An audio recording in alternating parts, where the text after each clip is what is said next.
I am experiencing more joy than I've ever experienced in my whole life, and I'm so grateful. And I've been seeing into my vortex and getting these glimpses, and things are manifesting as well. And it's intoxicating. I want more of it.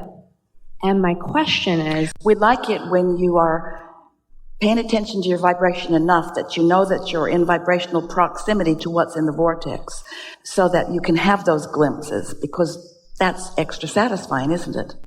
Yeah. So your question is? So I have those experiences, and I get the impulses, and I follow them, and I see my vortex, and I know what's happening now because I have the conscious awareness. Like, Yeah. it's my vortex. And I'm wanting to understand how I more specifically, when I decide that I have a goal or a tangible, like I want to create this end result. And that's where I seem to get a little stuck in creating it. Feel the tension in that. I want to create this end result, which is as if to say, now is irrelevant. The end result is what I want. And meanwhile, I'm in vibrational limbo, which is not true. Yes. A better intention is, I want to feel joyful in the unfolding of this, whatever it is. I want to savor it. I want to get all the juice out of it. There are some things that you enjoy doing that you don't really want to rush to the end of. You know what we mean? We're talking specifically about eating an ice cream cone. And so, what's the rush? If there's pleasure in the moment, what's the rush? What's the rush? And you all are not very good savorers except for a subject or two. You are so eager to get to the end result that you introduce unnecessary angst as you're trying to get there too fast. Esther remembers as she was a little girl living in a little town, and she didn't have a bicycle, and she walked most everywhere, and there was no place that was very far, but sometimes she would be in a hurry and she just couldn't make her little body move fast enough to where she wanted to be. And she felt this sort of urgency between wanting to close the gap between where she was and where she wanted to be. And it took a long time for her to start enjoying the journey and enjoying the path and singing a song and enjoying where she was. And the thing that makes you all not very good savers along your way is that you create unnecessary time crunches for yourself. You have a time shortage consciousness or a money shortage consciousness sometimes that makes you in a hurry to get over there. But we want you to try to soothe those things and realize that there's no shortage of time. It just feels that way when you're not utilizing the awesome power of non-resistant thought.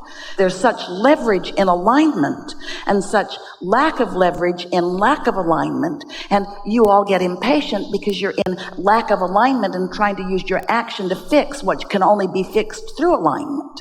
That was a lot, wasn't it? And so once you get out ahead of this and you care mostly about how you feel, and we know you do, and then you become a more deliberate savorer, where you're not in such a hurry to be someplace better than where you are or improved over where you are, but instead your appreciation is about the desire that is calling you forward, and you've practiced the ease in that, because desire that's calling you feels so delicious unless you think you don't have time. Desire that's calling you feels so delicious unless somebody else is telling you shouldn't go there and you're believing them. Desire that's calling you feels so wonderful unless you've got your own stick in your own spoke and aren't letting yourself move in the direction of that. It really is that way. So can you give me a specific intangible to do with my thoughts in those times? Like when I'm going to get really specific, like I'm a teacher. I teach spiritual principles and I teach on sex and relationships using a lot of this energy stuff. And so I'll be like launching a specific program and I'll have an end result in mind of like, I want to have this many students in my program and I want to make this amount of income. And how do I hold that desire, like the desire for that outcome, and still be in that flow, enjoying the savoring and the pleasure without getting all crunchy about it? What happens, and this is an important conversation to have with deliberate creators who have come through a sort of mindset of goal setting and things like that. The thing about setting a specific goal is that it's like you have this stick called X a number of dollars that I want or need or expect. And when you pick up the stick is already predisposed to be active on one end or the other. So if your stick is already predisposed to be active on the not enough end of the stick, then every time you set a goal about that, you just activate where you are. You get that? So could it be more effective to kind of let go of the end result altogether and play with that? It's helpful when you know that money's the bugaboo to leave money out of the equation for a while and think about the fun you're having and the evolution of your program. Jerry said to Esther on several occasions as they were moving along, "So it's the money you care about?" Esther said one day when she was being harassed, not really, felt like it, by a publisher, not really, felt like it, to get something done. And she said to Jerry, we put thousands of hours into one of these, and do you see how much money comes from it? And Jerry said, "So you're doing it for the money now, huh?" And she wasn't. It just got kind of out of balance in this comparison. It was just her defensiveness because they wanted her to do something she didn't feel like doing. And so she was just making up stuff in order to justify where she stood. But if you take money out of the equation, everything smooths out. But we do have a remedy for you. So you feel like you're up to speed with this question? So if you've been listening to us for a while, we've been talking about the stick. On one end of it is wanted, and on the other end of it is the absence. And whenever a subject is activated, you can tell by the way you feel what your proclivity is, which end of the stick is your default go-to. Just meaning what you expect, just meaning how you usually think about that. And often, how you usually think about something is not helpful. And yet, law of attraction perpetuates how you think about it. So, what do? This continuum of life, my mother felt that way, and I feel this way, and therefore law of attraction brought me evidence that compounds my thinking this way, and now, Abraham, you just want me to think another way? Yeah, pretty much. Well, how do I do that? Well, you have to find some way of detaching from your usual vibrational point of attraction about something. So here's a stick, and it's got money on one end of it and not enough money on the other end of it. Now we're putting that stick in a whole pile of sticks. And there's different subjects on these sticks. Some are relationships, some are the way you feel in your physical body, some are relationships that you have with this one or this one or this one or this one. So let's say you've got this bundle of sticks, and one particular stick on this end of it, it's so obvious that the wanted end of the stick is the active one, and the not wanted of the stick is not even in your vibration.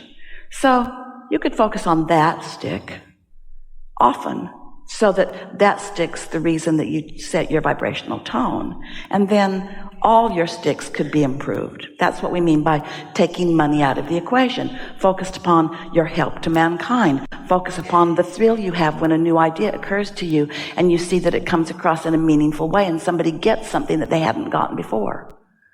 As you focus on that, there's no lack in that vibration. There's no other end of the stick in that vibration. So as you stay in the aligned end of the pile, everything else just takes care of itself. Haven't you known of yourself or someone else? Have you ever had a normal life where there's a bunch of stuff going wrong and some stuff going right, and you fall in love with somebody and suddenly everything starts going right? Because you're giving all of your attention to the only thing that matters to you, which is causing you alignment, and then other things just start to take care of themselves. It's like that. So, you like the piles of sticks? Now we're going to give you a new way of looking at it. So now, pick up the stick that says money. Now you've evolved a little, you're feeling better about it. And so now, instead of the label being in the middle of this stick, let's put money over there on that end of the stick, on the end of the stick that's usually problematic, money. And on the other end of the stick, let's put what really matters: security, freedom, happiness, ease, flow, clarity. Let's make this money stick about something other than money. Let's make it about what money represents. but let's do it generally, because you have so much security in your life. And when you focus upon that, the money part of security improves too. But if you focus on the money which there isn't enough of, or the money which didn't turn out the way you wanted it to for this event, see what we're getting at? Yeah. Thank you. It's really, really helpful.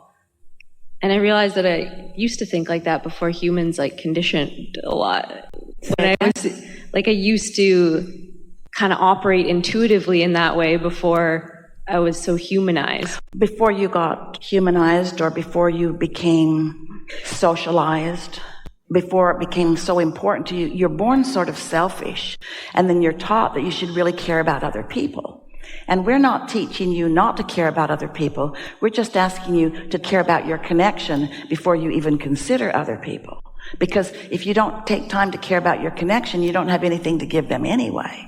And so connection first. So that's what we mean by getting out ahead of it. But you point out something really important. Life keeps coming, because law of attraction never turns off. So you have a result of something that you've got vibrationally going on, and maybe you didn't even know you had it vibrationally going on until it happened, till this thing manifested. But now you know. So now you want to fix it. Well, what were we saying about that? You can't fix a problem. The problem just becomes more. So you got to get on the other end of that stick. On the absence of money, don't put money on the other end of the stick, because they're too related.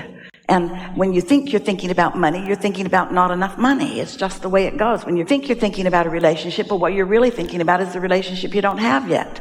So put money on one of the stick, and all the abundance that you live on the other. The sun comes up, the sun keeps shining, the water keeps flowing, the plants keep growing. I can get food wherever I want, whenever I want. Abundance, abundance, abundance, abundance, so much abundance, so much well-being, abundance of clarity, and abundance, abundance, abundance, abundance. And as you focus in that general way, then you change that stick for you. You change it. You change it. And if each time it comes up, you take that opportunity to change it again, before you know, the evidence of it comes. But this is something that we're just going to say right out loud. If you haven't cleaned up your vibration, things are going to keep happening the way they have been happening. And since you have both positive and negative expectations, some things in your world are going the way you want them to, and some things in your world are not going the way you want them to. But for the most part, it's happening and you're responding, so it happens, so you respond, so it happens, so you respond, so it happens, so you respond, so it happens, so you respond. You've got to get out ahead of that. You've got to stop being a reactor to what's happening. You got to get out of it and do something about your vibration that then causes a reaction. You see what we're getting at? You got to pay attention to what you're doing, because on some subjects that you have such a habit of reacting to, you know those people that every time you're with them, they pick a fight, or you do?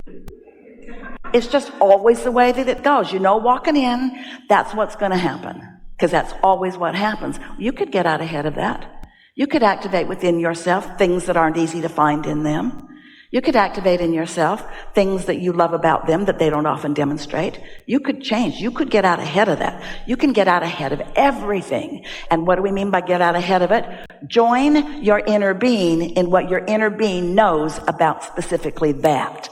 And stop holding to your own belief and your own practice thoughts when your inner being has long ago moved on. This is a really good time for a segment of refreshment.